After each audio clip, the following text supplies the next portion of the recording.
Hello and welcome to So What You're Saying Is.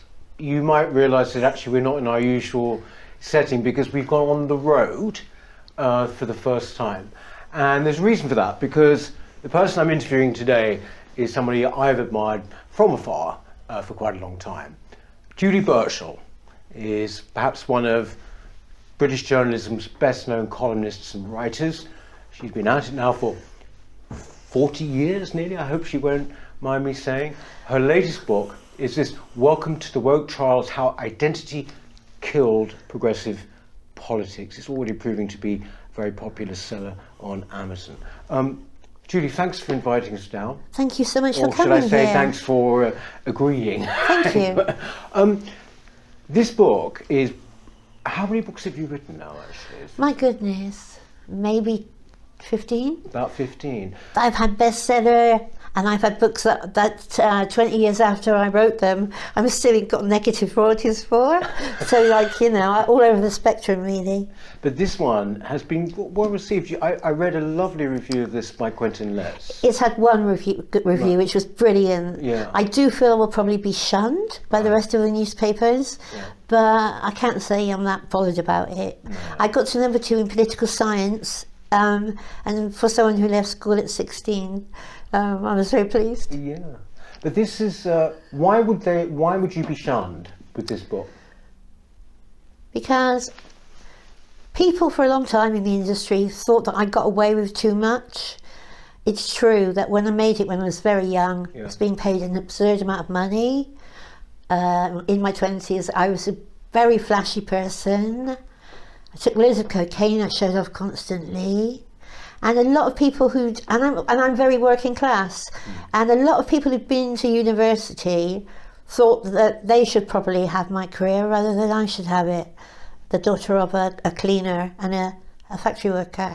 And I think now, when I had my periods when I fall from grace, those people who in the old days thought, damn, I should have a job, they like it. But of course it don't bother me because I'm 62 and I've had the brilliant time I've had. But you started writing at 17, isn't that right? Yeah, that's when I was first published, yeah. So, I mean, this sounds very, very, you know, sort of like highfalutin maybe, but was it a calling then? I mean, very few people at 17, I didn't know how to breathe at 17 really. How did you know why? It was like a hand came down and touched me. I remember when lots of people have careers in which they behave badly, like me, they can blame it on their parents. I had the most amazing parents, really happy childhood. I was a really lovely little girl, and then I remember reading an Oscar Wilde book, and I absolutely changed overnight. She was an absolute beast. I would be 13 and I thought, this is what I have to do. And at 13 I started to talk like a character from an Oscar Wilde book. When my mother would try and kiss me goodnight, I'd fend her off and I'd go, Father, I think Mother may have lesbianic tendencies. I was a 13-year-old kid. So yeah, I knew I was different and I had a call in. And luckily I got the job when I was 17. And that was with the New Musical Express? When it was really good and very big. Yeah. They had so many applicants for the job. One was Sebastian Shakespeare and the other was Rod Liddell. Really? Yeah, and there were like 40,000 applicants. Good Lord. See, a lot of people wouldn't know actually the New Musical Express was a real power in the land. It was huge. Yeah. I meet people now from Australia who say they used to just sit there waiting for a 2-week-old copy of the NME to arrive. People now, you can stream and read everything online, don't understand how you had to work to keep up with pop then. I was reading about the DJ Jay Strongman, and when Anarchy in the UK came out, he had to travel through 2 towns to buy the record, and it's like medieval times or something. Yes. You mentioned actually in the book, I was reading it, that you were quite clear about not really wanting to go to university. You know, the reason I'm asking is that now a lot of people are actually making the decision, you know what, is this really worth it? But why did you not want to go? Because of the class I was from, because I was considered clever, it was presumed that I would go to university and become a teacher or something. Well, that was obviously the furthest thing from Oscar Wilde you can imagine. And I knew if I was corralled into further education, I might have some of my spirit taken out of me, my originality taken out of me. And it didn't appeal to me. So basically, after that, I would become a shoplifter. I already had a shoplifting empire, and so I probably would have gone on with that. but you pretty much work for most papers, haven't you? In as you used to call it, Fleet Street. Yes, oddly enough, one of my favourite papers to work for was The Guardian. Yeah, right. I had a great time there, and actually produced a book of my columns just for The Guardian. And I left The Guardian because when I asked for a rise, they said I could have a new sofa instead. Really? And I thought they weren't taking me seriously. And then I went to the Times, who bought me for 3 years like a footballer, but I was at the height of my drug period then. So halfway through, they paid me to go away. Yeah. Then came a few hungry years. Then I sold my Banksy. So I've never been poor. But you also wrote a novel which then got you an Emmy, didn't it? Oh my gosh, Sugar Rush. Yeah. The Sugar Rush years were the great ones. That must have been around the year 2000, I think. Yeah. That was a fantastic time, yeah. I've had so much happen to me, but as I will admit, was addled with cocaine for 20 years. I don't remember a lot of it. You were you were known as the Queen of the Groucho Club, Yes, the Groucho Club being the media club in Soho. I would say no. I was probably that sounds so. I did say that, but it sounds pretentious. I never had to join. I think I was their mascot. Yeah, right. They definitely did treat me like their mascot. But is that kind of, I mean, it feels, the Groucho Club media scene and journalists, it feels very much in a kind of English tradition, going way back. Is that still there? Well, we like to think we were like the Algonquin. That's what I was which saying, I think, looking back, we probably weren't. I mean, Toby was like shagging a Princess Diana look-alike in the billiards room, and other of us would be having sex in the toilets. It wasn't like the Algonquin. It was like a teenage gang with added cocaine. That's how I think of it. A very happy time, but we did get above ourselves, and we did have a much higher estimation of our cultural worth than. Well, actually, no. I mean, it sounds like I'm being ingratiating here, but you did start something, didn't you, as a group of you, called the Modern Review, which was really influential, wasn't it? Can you explain what that was? Toby Young, my best friend, was very, very highly educated. He got a double first at Oxford, but he was obsessed with Baywatch and The Simpsons.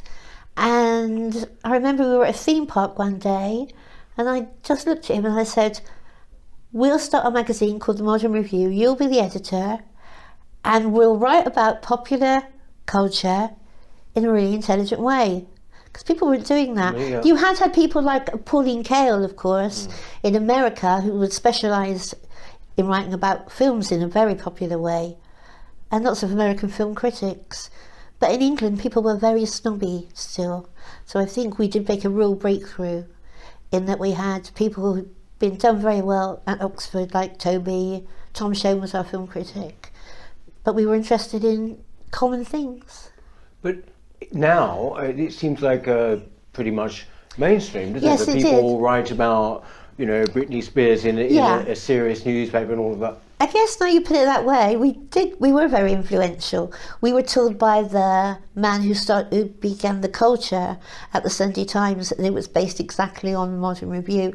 Toby says we were the victims of our own success. Yeah. But as our success at the most was 20,000 readers, I don't know how big that was. But no, it was an incredible time to be around, and I got into journalism at exactly the right moment.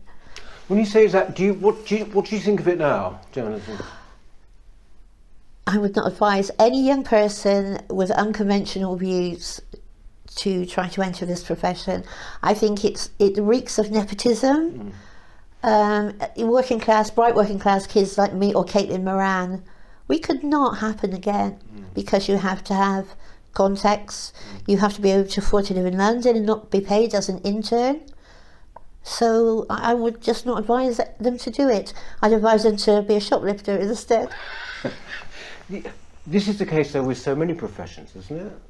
I mean, you know, like I was in television for quite a long time, and that was the same thing. It used to have this classless feel about it. Not anymore. I think not anymore. Absolutely. I think it's very interesting that the rise of nepotism has gone alongside the rise of woke, because in theory, wokeism should be very much against privilege. Yeah. But it's almost like the working class can't be trusted to have nice things, including easy jobs that pay well. Do you think, Julie, the working class you came from in Bristol, do you think that working class is still there? It is. It's been marginalised, as the working class in Brighton has been.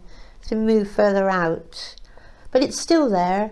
And I'm a very optimistic person, but I do think that in the future there may well be a conflagration of the dispossessed working class and their new woke masters. I think there will be a big battle in the future at some point.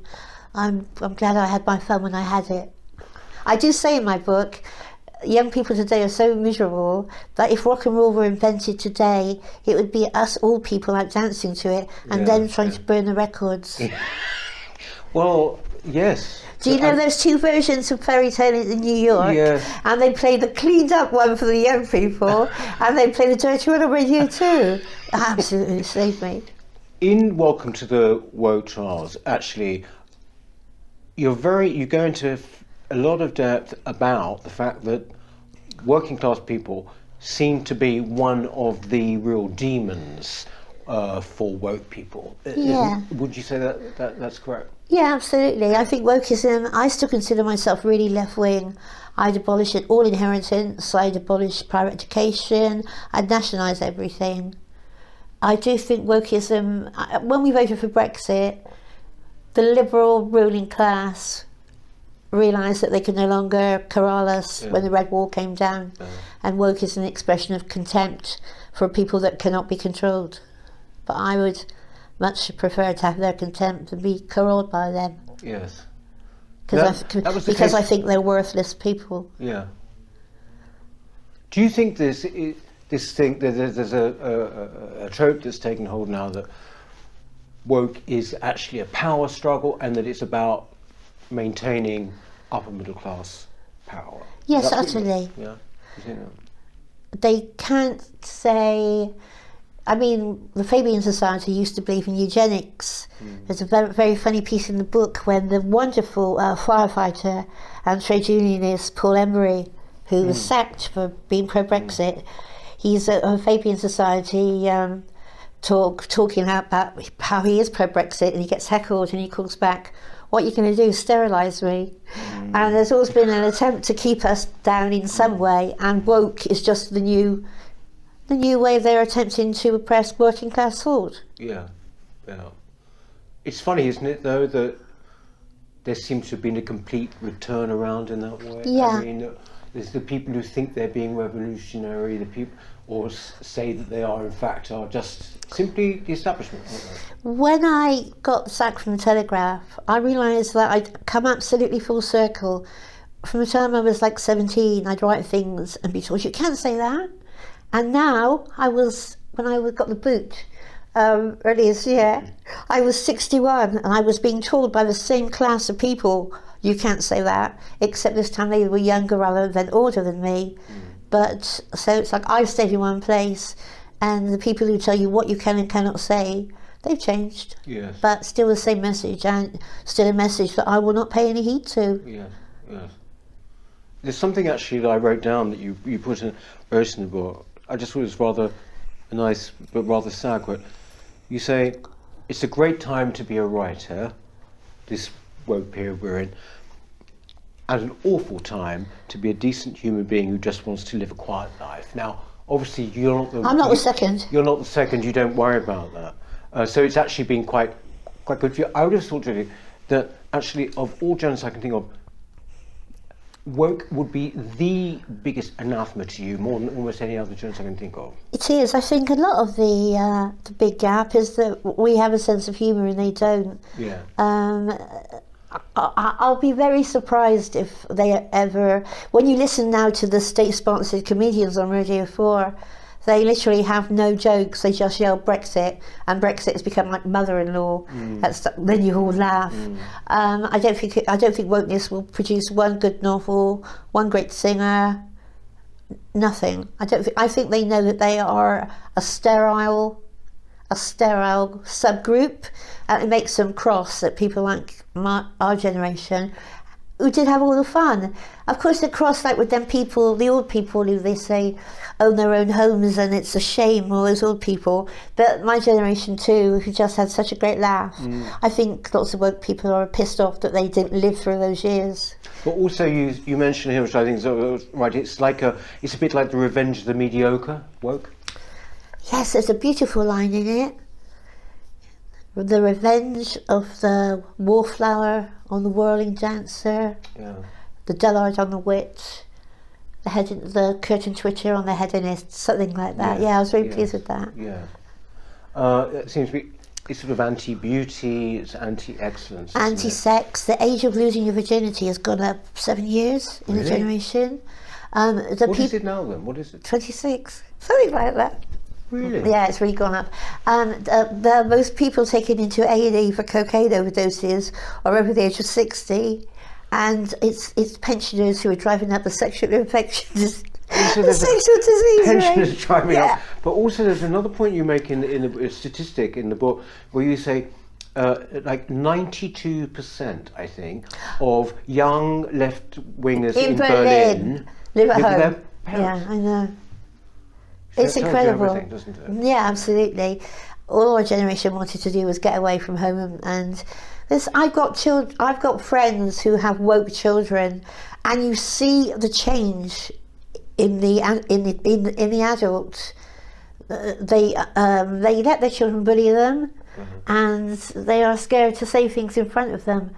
Rachel, who was just here, says she has to speak a certain way in front of her children, or they'll accuse her of being a bigot. Yeah, it's very, very Eastern European. This it really is. Just before we just I do have a great line in it. Yeah. It's as if a monstrous legion of Violet Elizabeth bots joined the Stasi. Yes, because I think you say it's like a tantrum. They're having a tantrum. Yeah.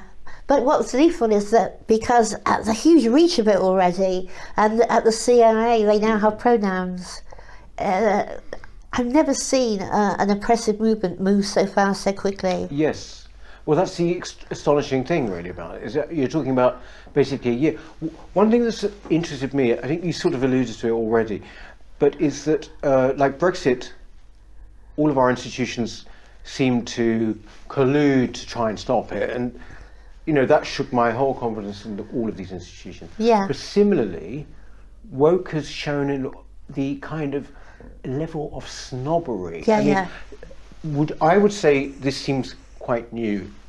Would you say that it's always been there? Is that what? It's a new way of expressing it, because people can't look down their noses at the working class and say that they smell anymore. So they'll just say that they're gammons, or because they voted for Brexit. It's a new way of attempting to control the working class, but there are many more of us, look at me, many more of us than there are of them, and of course that's always in the back of their minds. There's too many of us to make them shut up, as the Red Wall coming down proved, which must have given them a lovely nice shock. Yes. And they won't forget that in a hurry, because this is all, I think a lot of it is, like with Brexit for example, it was like, how dare you actually go again. It was a great act of insurrection. Yes. And then I remember everybody being really surprised that people like Morrissey and John Lydon were Brexiteers. What did you think they'd be? Middle of the road liberals. People can be so silly. I should explain, by the way, that some of the genesis of your new book does come out of what happened actually 7 years ago, before we really talked about council culture. Isn't that right, really? This is when you defended Suzanne Moore, wasn't it? Wow, that was 2013. That was when the trans thing happened for the first time. Yeah, the first chapter, I think, is about that. Well, can you just tell us what happened to you? For sure. Yeah. Suzanne wrote a column about she wrote an essay in a book, and it was about female anger. And she said, women are angry about everything now. We're expected to have the brains of an Oxford Don. Then she said something like the body of a Brazilian transsexual. Yeah. And she got the most terrible mobbing for this. Suzanne and I were very close in the past. Her 3 daughters are my godchildren. She had the police around, people saying, I know where your children go to school. And it made me see myself, I'm very impervious to criticism. My husband thinks I'm a sociopath, but I'm not. If someone attacks my friends, I'll see red. So I was on Facebook writing, involved in an argument about Suzanne can say what she likes, she's a great writer. And then someone from the Observer saw it and said, would you do us a column on this? So I said, well, I'm going out now. They said, we'll pay you 3 times the usual rate. So I basically put together what I'd been saying on Facebook already, and it was published on that Sunday, and a huge congregation took place, was denounced in the House of Commons. Peace was You were denounced in the House of Commons? By a woman who got sacked for stealing stationery. They said, Lynn Featherstone. She got the boot for taking stationery. I said in the book, perhaps she identifies as W.H. Smith. So then I got pulled from the Observer, and I do remember the editor, John Mulholland, ringing me up and said, you know, this doesn't make a bit of difference, you know, of course you can still keep working for us. I basically didn't work for I was still working, I guess, for The Spectator and Spiked, but I didn't work for a newspaper for not till the Telegraph took me on, 5 years, really? I guess. It was a long time. Luckily, I had a Banksy, so I sold it. All right, okay. But people like to think, oh, I finally shut her up for good. But one journalist called me the bouncing bomb. The bouncing bomb, he said, once you think she's shut up, she'll come at you from another direction. Yeah. And that's what I am. You were in the book as well. You say, for example, you've got particular villains and heroes, and the Sussexes, the Duke and Duchess of Sussex, are the first couple of yeah. work, right? The grabdication is my word. The grabdication is basically like on the application. So who's doing the grabbing? So this was Megan. What? I think they were both perfectly ordinary people until they met each other, like Bonnie and Clyde or something. Yeah. I think sometimes people have a personality issue which can lay dormant, and they both appeared separately to be having the lovely innocent time by themselves, having fun. I think when they got together, that maybe their family issues collided in a way which was infelicitous, and has made them into this awful, whining, self-pitying monster that they are. But it's the woke thing, isn't it? It's the kind of do as I say, not as I do. Absolutely, isn't it? Yes. Hypocrisy is a huge part of woke, as with climate change. There was famously a young Extinction Rebellion person who I write about in my book, who stormed out of a radio interview when the person interviewing him showed an Instagram from the past year, and I believe he'd taken 8 trips abroad, skiing and such on Instagram, and he'd said people should never fly unless it was absolutely necessary. So a lot of that goes on, and I've never seen as Jon Snow said about Brexit, I've never seen so many white people in one place as when you see those Extinction Rebellion things. One thing that struck me actually, is that, in fact, you allude to it in the book. This is pretty much up to date, but the thing is, this is relentless, isn't it?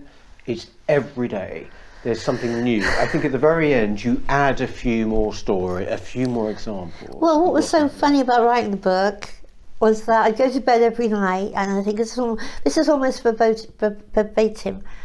I'd go to bed reeling over the fact that chess was now racist, and wake up to find that Brum, the little car from a 90s TV show, was now racist. The book should have been easy to write, but it was like painting that bridge. When they paint it, they have to go back to the beginning again, because when you thought it couldn't get any sillier, and then the actor Alan Cummings said that brunch was oh, that's right. Brunch was racist. I don't know. Stunk of white supremacy. Nothing surprises me now. It's just remarkable. Which brings us to the point, right? I quoted, I think this is a kind of rough time to live in. If you are not of your disposition, which is to take it on. What about the future?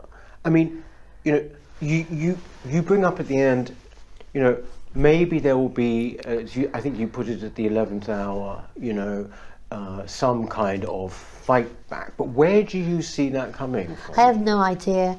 Christopher Hitchens used to say that many movements were made up by a majority of silly people led by a minority of sinister people. Yeah. And if the silly side of woke rises quickly, then in the end it will all totally become a joke. If we have enough people say, like Don Butler did, that all giraffes are gay, then of course the whole edifice will come down. But if the sinister, if they do get a total grip on the culture, as it sometimes seems they will, then I don't know what's going to happen. I think there will be some sort of class war in the future.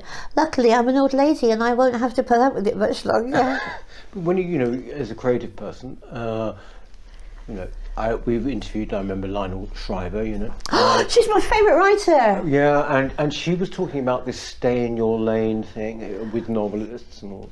She shouldn't write about, say, like as she's a white American, or she shouldn't write a black character. And this is like the death of creativity. Absolutely. I just wrote a column for Spiked in which Eddie Redmayne has apologised for playing a trans person. I wrote in my column, I hope he's apologised to disabled actors for getting the Oscar for playing Stephen Hawking too. Yes. Daniel Day-Lewis must give his back for my left foot, obviously, and we'll almost never use our imaginations ever again because it will be against the law. It's extraordinary how this has just taken hold. You do mention some bright lights towards the end. Sort of like people like Harry Miller, you mentioned. I think he's partly dedicated. The book is partly dedicated to him. Harry Miller, we've had on the show, who basically was the guy who's. He's one of my heroes. Yeah, he was told, you should check your thinking. Because he tweeted things. Well, I mean, it's been great to talk to you about this. I've really enjoyed it. And you said you're an optimistic person, right? I'm a horribly optimistic person. I don't know what it is, but I so often feel like I'm on drugs, but I'm not. One of the reasons I did leave the marital home, though I am still married, is because I wake up at 5 a.m. and I start to sing straight away. And my husband's like, I don't want to wake people up, but I'm very, very optimistic. But I think the thing is, loads and loads of times people thought I was done, I was finished, they got rid of me. Each time I bounce back. I've got a musical in the Brighton Festival next year. Really? And I've wanted to write a musical ever since I was a child, but I took so many drugs so I didn't get around to it. So I'm totally excited about that. What's it about, the musical? It's called the Torch-Song Triangle, and it's a sad story about a young lady that falls in love with a gay man, and then a lesbian falls in love with her. It's very Brighton. It's got some lovely songs in it, written by me and my composer Robin Watts. And so I'm really looking forward to that, because it was meant to be on 3 years ago, then the COVID came along. Yeah. We won't go into COVID, Julia, because so probably require another hour, I imagine. But this is next year, is it, the musical? Yes, next spring. Now, look, when it comes to the book, welcome to the Woke Trials. Right. This can be got where? You can get it on Amazon. Right. But amazingly, I thought I would be shunned by the larger stores. But if you look on Waterstones or even WH Smith, it says they'll get it for you as well. Right. Though it has to come from America, so it has to be ordered. But you can get it on Amazon now. They've got a lot of stock in. Okay. Thank you, Julie. Thank you very much. I really enjoyed myself. Yeah, it's lovely. And all the very best for this. Thank you, Peter. Thank you. Thank you for not mentioning my voice. Thanks, Julie. That's it for So What You're Saying Is this week. So we shall see you probably in the studio again next time. Hello. If you're enjoying the New Culture Forum channel and you believe in our mission, may I invite you to join our membership scheme at the link below or on our website, newcultureforum.org.uk. Our work is more important now than ever, and we have great plans ahead for the future, but we can't do it without your support. From as little as £3 per month, you can help ensure that we continue on our mission. As a member, you'll receive a range of benefits, including access to exclusive content, invitations to our private events, including here at our studios, free copies of our books, and much, much more, including, of course, our famous NCF mug. If you aren't able to become a member, then please help us by clicking this button and subscribing to our channel. It's completely free. Just remember to also click the bell icon so that you can get notifications when we post new videos. Thank you.